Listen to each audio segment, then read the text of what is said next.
Quero convidar a igreja, neste momento, a abrir a palavra de Deus no segundo livro dos Reis, capítulo 6, para fazermos a leitura do primeiro versículo ao versículo 7º desse capítulo. Quero agradecer também o convite do reverendo Edinaldo para trazer a palavra nesta manhã. Repetindo, segundo livro dos Reis, capítulo 6, do versículo 1 ao versículo de número 7.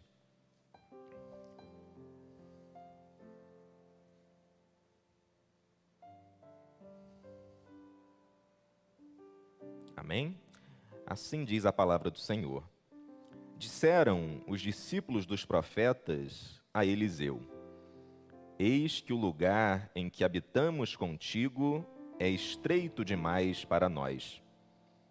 Vamos, pois, até ao Jordão, tomemos de lá cada um de nós uma viga e construamos um lugar em que habitemos. Respondeu ele: Ide.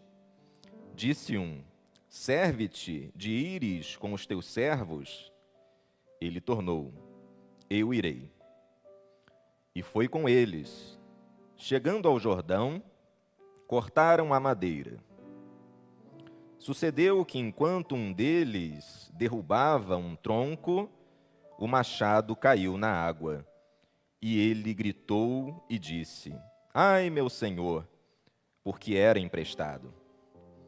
Perguntou o homem de Deus: Onde caiu? Respondeu-lhe ele: O lugar. Então Eliseu cortou um pau e lançou ali, e fez flutuar o ferro. E disse: Levanta-o. Estendeu ele a mão e o tomou. Só até aqui, e que Deus nos abençoe através da sua palavra. Irmãos e irmãs, Eliseu foi um homem tremendamente usado por Deus. Ele geralmente é lembrado por conta da manifestação de misericórdia de Deus através de sua vida, nas vidas daqueles que estavam desamparados, nas vidas daqueles que precisavam de ajuda e socorro, e lembrado pelos grandes milagres que realizou. Eliseu foi um homem que, através do agir de Deus em sua vida, realizou grandes milagres.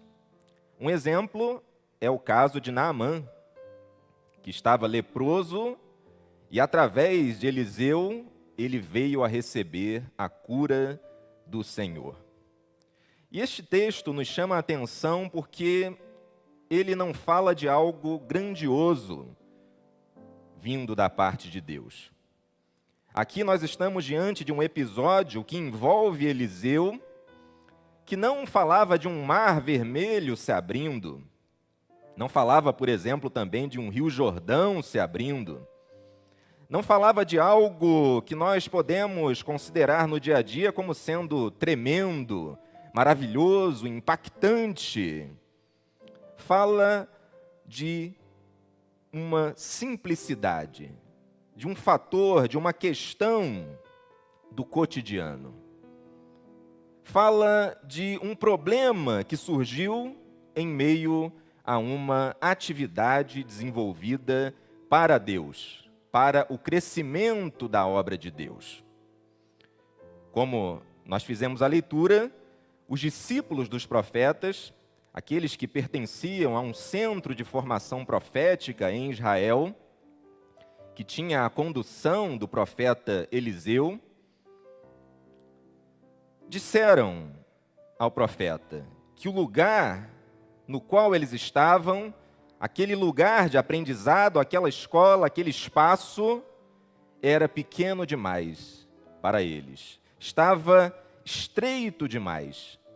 E eles precisavam ampliar aquelas acomodações, aquele espaço, mediante o crescimento que estava acontecendo naquele lugar.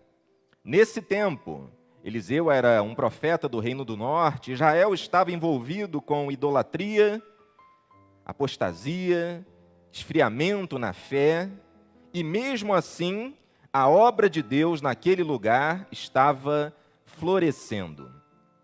O povo de Israel estava indo no caminho contrário ao caminho proposto por Deus, mas a obra de Deus naquele lugar, mediante a condução de Eliseu, espiritual, se mantinha.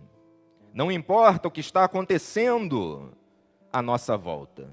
Não importa se existe uma crise espiritual no nosso país ou no mundo.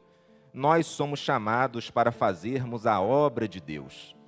Nós somos convocados a trabalharmos para o Senhor. Tem até uma frase que eu acredito que você conhece que diz o seguinte: o mundo está em crise, mas eu estou em Cristo. Israel estava em crise naquele período, mas aqueles homens estavam ligados em Deus. E eles queriam trabalhar, eles procuraram o profeta Eliseu e disseram para ele a respeito da necessidade de crescimento daquele lugar.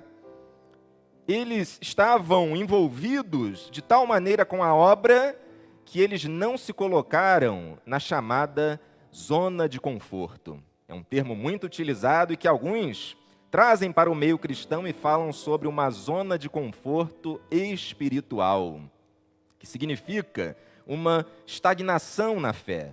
Significa nos contentarmos com a nossa atual condição espiritual, de sermos crentes, de sermos salvos e não nos preocuparmos com aqueles que ainda não foram alcançados pela graça de Deus. Com aqueles que podem compor o nosso grupo, compor a igreja. Aquele trabalho estava bom, Deus estava agindo naquele lugar, mas precisava-se de mais pessoas, precisava-se de um crescimento, de uma ampliação dada por Deus. E para isso era fundamental que cada um trabalhasse. No versículo 1 do capítulo 6, se fala sobre o problema. Um lugar pequeno, um lugar estreito. No versículo seguinte, logo em seguida, já vem a solução, que é ir até o Jordão e tomar vigas para trabalhar, para aumentar, para construir algo maior naquele lugar. Reparem que no versículo 2 a palavra fala sobre cada um tomar a sua viga. Vamos, pois, até o Jordão, tomemos de lá cada um de nós uma viga e construamos um lugar em que habitemos. Cada um deveria fazer a sua parte para que aquele crescimento se concretizasse, se efetivasse. E assim é na igreja. Cada um de nós precisamos dar a nossa contribuição. Chama a nossa atenção que eles não ficaram esperando Eliseu chegar e falar que eles precisavam aumentar aquele espaço de acomodação. Chama a atenção que eles tomaram uma iniciativa de colocar a mão no arado. E Eliseu, certamente, pela visão, pela amplitude espiritual que ele tinha, percebia a necessidade de crescimento naquele lugar. Mas ele também deixava que todos participassem.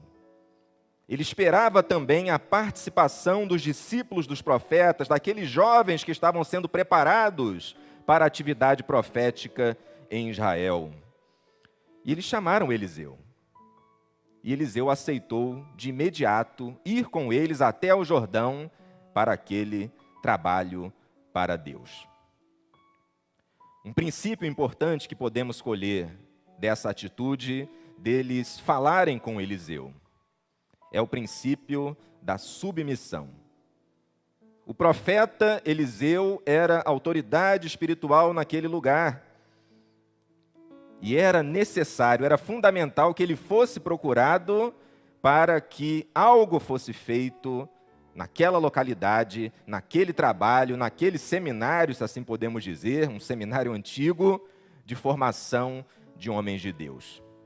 Vivemos em dias em que as pessoas não respeitam mais as autoridades. Isso está claro a todo momento. Filhos não respeitam pais, liderados não respeitam seus líderes e, às vezes, até ovelhas não respeitam os pastores. Basta ver na internet.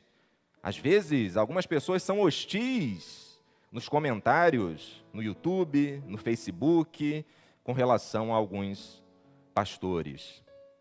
O princípio da autoridade está se perdendo nos nossos dias. E aqueles homens entendiam que para que aquela obra crescesse efetivamente, era preciso que eles fossem submissos àquela liderança que Deus levantou. E, sobretudo, ao próprio Deus. Porque se eles estavam se submetendo à liderança levantada por Deus, eles estavam se submetendo ao próprio Deus que levantou aquele homem para liderar aquele lugar. Aí eles foram. Eles estavam trabalhando, cortando madeira, suando a camisa, como se diz, fazendo a vontade de Deus, até que, de repente, enquanto um deles derrubava um tronco, o que aconteceu? O ferro do machado caiu na água. Ele estava trabalhando e surgiu um imprevisto. Pensemos nas nossas vidas. Será que estamos na zona de conforto, material ou espiritual, e temos medo de crescer, porque o crescimento envolve contratempos? Tem uma história de um pastor que ele não queria que a igreja crescesse, porque ele pensava da seguinte maneira: se a igreja crescer, o número de problemas também crescerão. Às vezes uma pessoa pensa, minha empresa está pequena, se crescer vai ter muito mais coisa para fazer. Se eu gerencio 10 pessoas hoje, essa empresa maior já pensou gerenciando 100 pessoas? O número de variantes, de variáveis, de complexidades que vão surgir e aumentar. O crescimento traz desafios, o crescimento traz contratempos. Aquele homem estava trabalhando e mesmo assim o ferro do machado caiu na água, algo que era passível de acontecer. Não aconteceria se eles ficassem lá naquele espaço estreito dizendo, está tudo bem aqui, vamos ficar aqui deitados em berço esplêndido. Tá bom do jeito que está. Zona de conforto espiritual. Mas ele saiu, enquanto trabalhava veio o contratempo e de repente ele se desesperou, por quê? O machado que caiu na água era emprestado. Alguns até falam no sentido de, mas era tão insignificante perder um machado ou o ferro de um machado? Naquele tempo, aquele instrumento era um instrumento de valor. Custava caro. Nós, comparando não de maneira perfeita para os nossos dias, podemos pensar da seguinte maneira: você pega um carro emprestado de alguém e de repente você bate com aquele carro. Quando estamos com algo que é de alguém, geralmente a tendência natural é que tenhamos mais cuidado, porque não é nosso. Ai, meu Senhor, porque era emprestado, diz a palavra de Deus, ele ficou tão preocupado. Alguns até minimizam o sofrimento desse homem. Será que era preciso tudo isso? Será que era preciso todo esse desespero diante do ferro que caiu na água? E às vezes, no dia a dia, nós também costumamos minimizar o sofrimento daqueles que estão à nossa volta. Parece que a dor deles não é tão grande como parece. A preocupação deles não é maior do que as nossas. E por isso nós pensamos, isso vai passar. Há casos até de pessoas que buscam ajuda e outros falam: mas não é isso tudo não, não se desespera, para que tanta coisa, precisa disso tudo? Aquele homem sabia o que ele sentia naquele momento. E Eliseu, em momento algum, o acusou. Em momento algum chegou e falou: você foi distraído, você foi relaxado, por que você deixou esse ferro cair? Mais atenção, rapaz. Não admito que aqui nessa seara, nessa obra, haja homens desatentos. Isso seria completamente contrário ao perfil de Eliseu. Aquele homem que, por exemplo, quando viu uma viúva sofrendo, estendeu logo a sua mão. Tanto é que alguns comparam o ministério de Eliseu com a atividade desenvolvida pelo Senhor Jesus Cristo, porque aquele homem era pura misericórdia. Misericórdia, é claro, com firmeza.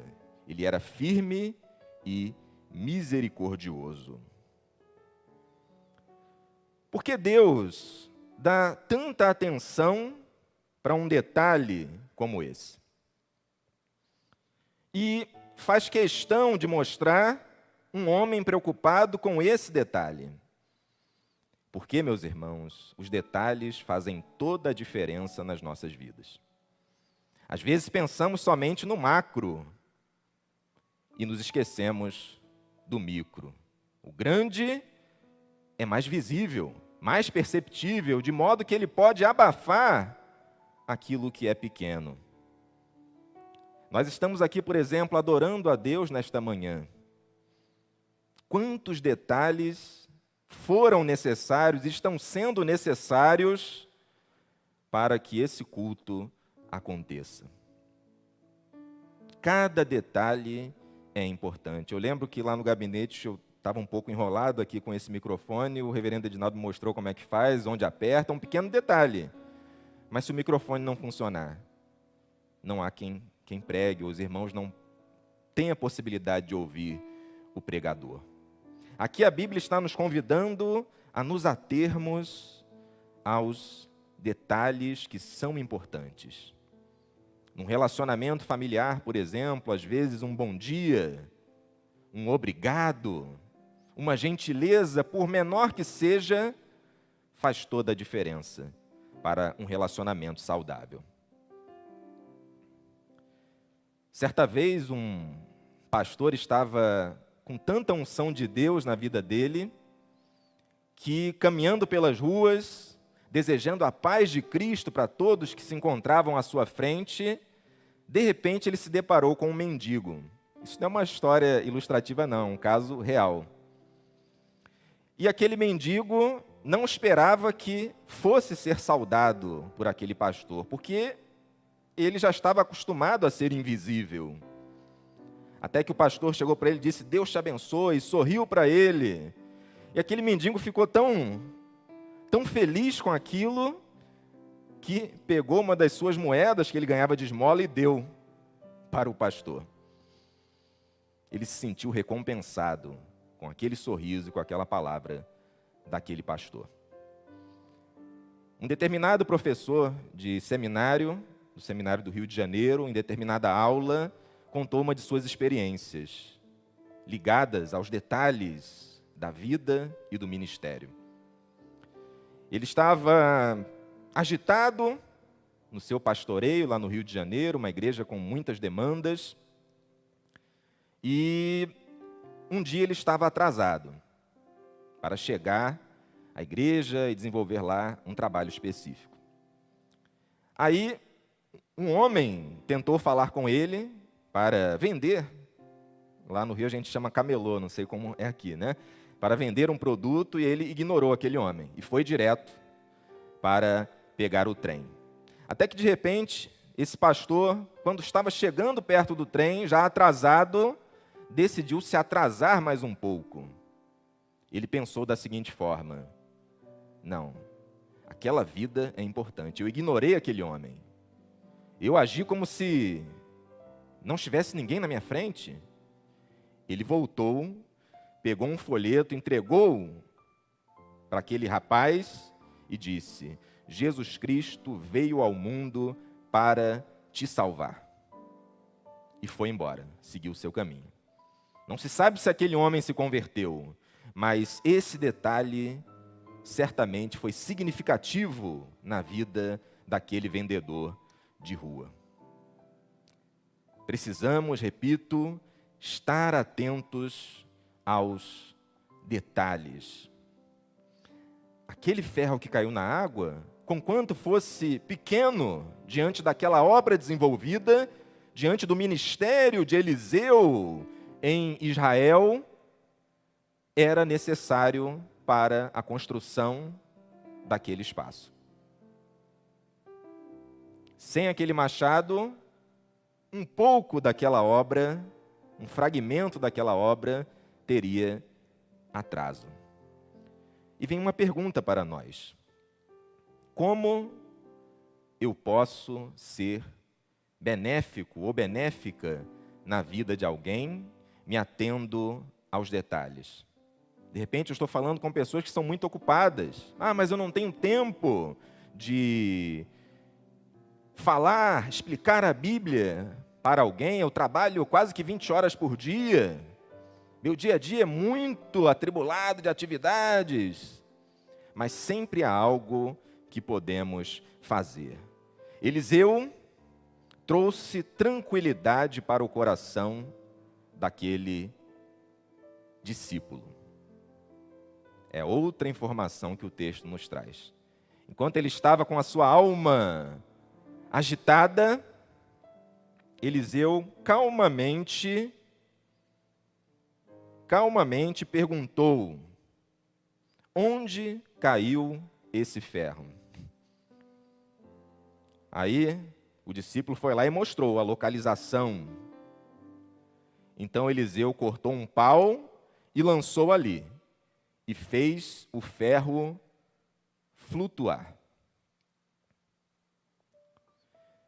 Fica claro aqui nesse texto que nós temos um contraste entre a preocupação e a calma, entre a ansiedade e a tranquilidade.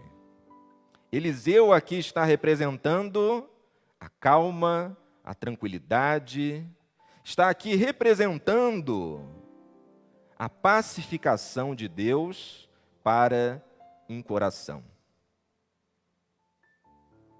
Nós, cristãos, temos que ser aqueles que trazem paz para a vida daqueles que nos cercam. Aqueles que vêm com uma palavra de conforto, de consolação, aqueles que ajudam. Eliseu ajudou aquele rapaz naquele desespero, aqueles que estendem a mão. E essa tempestade passou e se transformou em bonança. O rapaz foi lá, fez o que o profeta mandou e ele recuperou aquilo que tinha se perdido. Tem até uma frase que alguns costumam utilizar no que tange a este texto, que o cair é do homem, mas o levantar é de Deus. Que não importa o que se perdeu, Deus pode restaurar, Deus pode restituir. E por que Deus faz isso, meus irmãos? Porque Deus é bom. Se Ele não fosse bom, não haveria restituição, não haveria restauração, não haveria uma tranquilidade depois que o problema se instalasse em nossas vidas. O problema se instalou, mas veio a solução. Mais uma questão, meus irmãos. Existem problemas que nós temos que nos lançar e trabalhar para resolver, como aqueles discípulos se lançaram para tentar resolver, que era a ampliação do espaço. E existem problemas que só Deus é capaz de resolver.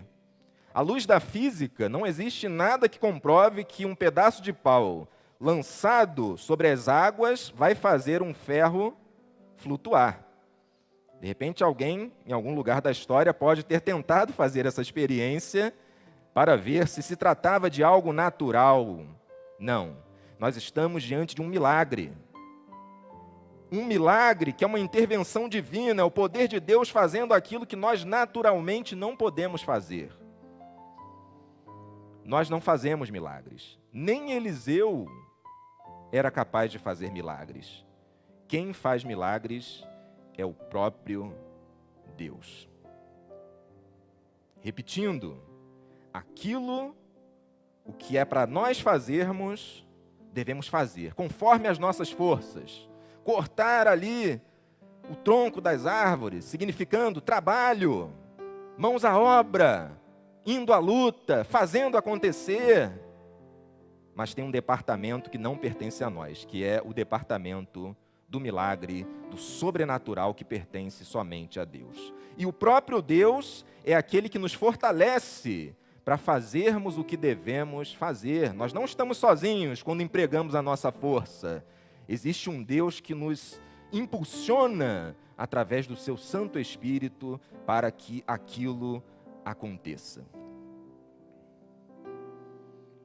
Mais uma vez pergunto: quem você pode auxiliar? Quem você pode ajudar? Qual problema você pode contribuir para ser resolvido? Será que nós temos sido mais solução ou mais problema na vida das pessoas? Somos convidados nesse texto, mediante o exemplo dos discípulos, mediante o exemplo de Eliseu, a sermos solução. De repente você vai sair daqui nesta manhã e você vai se lembrar de alguém que precisa de uma palavra amiga, uma palavra de consolação, uma evangelização. E você tem todas as possibilidades do mundo concedidas por Deus para, através da ação de Deus na sua vida, ser benéfico ou benéfica na vida dessa pessoa. Eu lembro de uma das pregações do pastor em que ele falou de um homem que, vou falar com as minhas palavras, que chegou arrasado para o aconselhamento. Estava desfigurado, é a expressão que eu encontro diante daquela narrativa.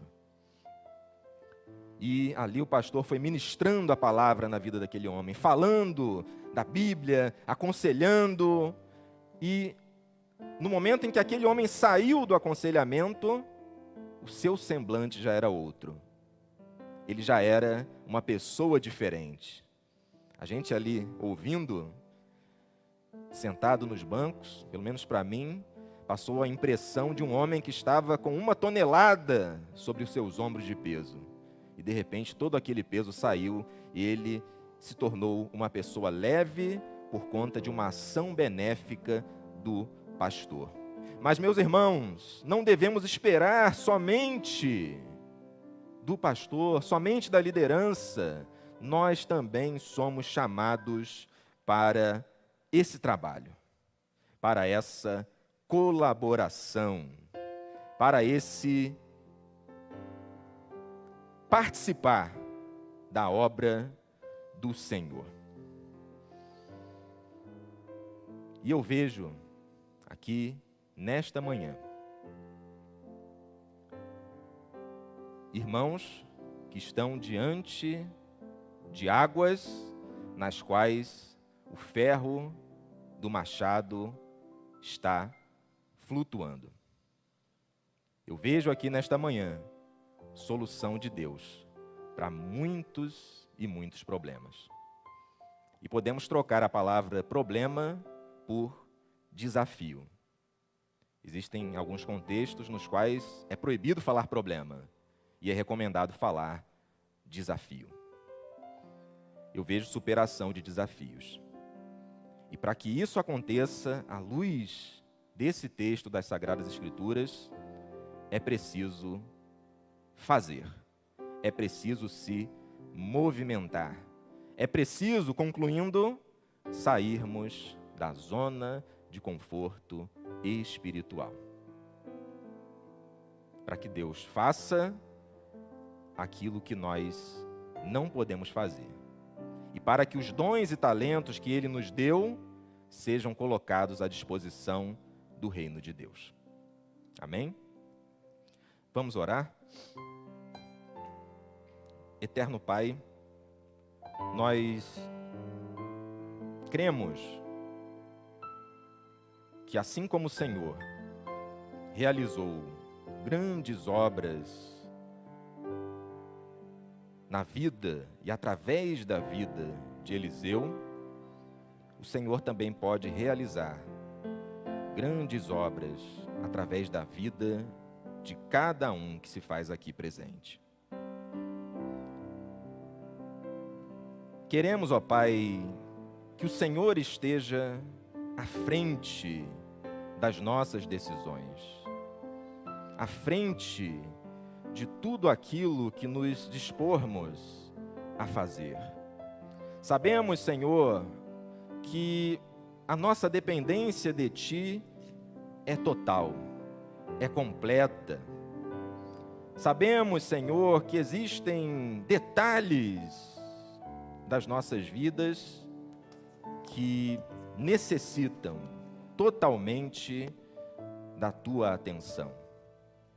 Necessitam, ó Pai, da nossa ação submissa à Tua vontade.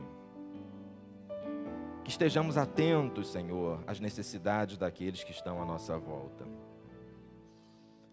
Que as preocupações dos nossos irmãos, dos nossos amigos, dos nossos parentes, dos nossos familiares, dos nossos vizinhos, não sejam minimizadas por nós, mas que o Teu Espírito de tal maneira esteja agindo em nossos corações para que tenhamos a palavra certa no momento certo, a atitude certa no momento certo. Que as nossas atitudes, Senhor, sejam sempre para o bem daqueles que nos cercam.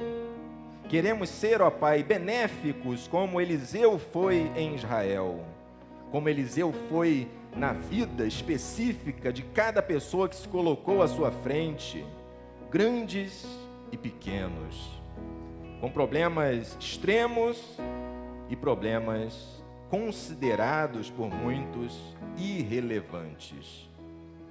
Sabemos, ó Pai, que não cai um fio de cabelo da nossa cabeça sem que seja do Teu conhecimento, sem que seja da Tua ciência. Sabemos que o Senhor está observando, contemplando os mínimos detalhes da nossa existência. E que não sejamos, Senhor, como aqueles que andam de maneira irrefletida sobre a face da terra, desatentos, sem observarmos o que ocorre a todo momento, a toda circunstância, nos espaços nos quais nós estamos. Queremos louvá-lo, ó Pai, porque o Senhor é um Deus que cuida dos detalhes, um Deus que tem atenção para cada uma das nossas necessidades. Restaura, ó Pai, aquilo que se perdeu. Tranquiliza os corações aflitos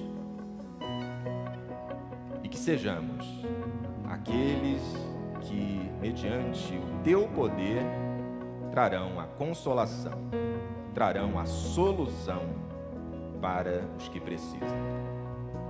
Que sejamos, Senhor, solução e não problema. Oramos em nome de Jesus. Amém.